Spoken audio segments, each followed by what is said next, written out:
Hello everyone and welcome back to another video from Crazy Gamer. In this video, I'm going to show you how to download and install the CSR racing game on your smartphone. So let's get started right away. First of all, open up the iOS App Store or Google Play Store depending on your device, and once it is opened up, tap on the search box and simply type in CSR Racing and start your search. Now from the search results, once you find the CSR2 game, go ahead and tap on it and you will see the install button. Just tap on the install button and this will begin the download and installation of the CSR2 game on your device. Wait for a while until the installation is completed, and when it is done, you will be able to tap on the play button.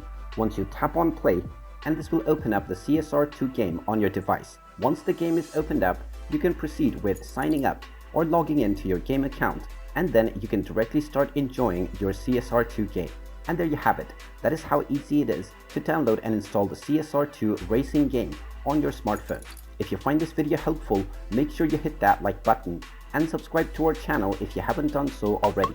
Also ring that notification bell to never miss another update from us. Thank you for watching, and I will see you again in the next video.